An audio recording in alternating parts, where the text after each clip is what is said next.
is supposed to be regular with his values. It's a sign of dignity. It's a sign of the elegance that goes with the profession.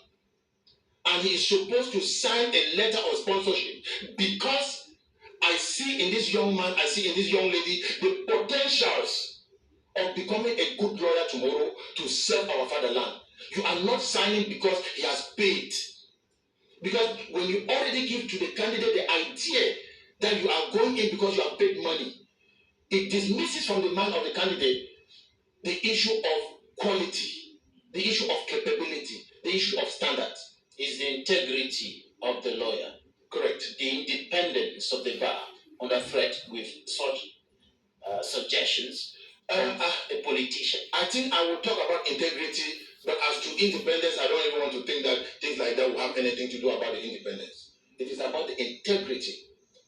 Because a lawyer who permits that it is flushed on the public media that they have to pay bad dues to circumvent their dignity or to bring in lawyers, to bring in candidates to pay for them, that lawyer should not be called one. Peut-être pour la gouverne de ces candidats à cet examen, vous avez indiqué, ça c'est les décisions qui ont été prises par le Conseil de l'Ordre le 13 février au lendemain de la convocation d'examen par le garde des Sceaux, exigence relative à la lettre de parrainage. Chaque candidat doit présenter une lettre de parrainage dûment signée par le parrain de stage et rédigée sur le papier en tête officiel du cabinet d'avocat parrain.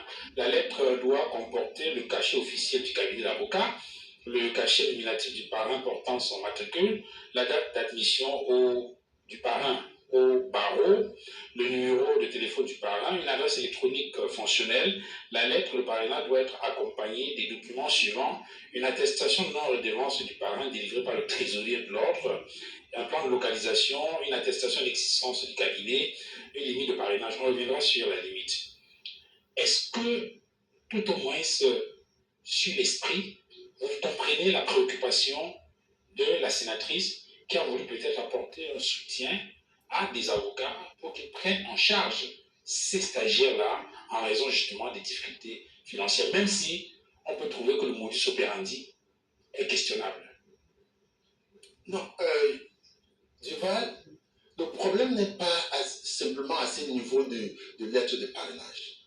Parce que ça donne cette impression, ou bien ça fait croire à certains que cette lettre de parrainage, c'est juste un document banal, protocolaire, qu'on demande pour permettre que les enfants composent. Non.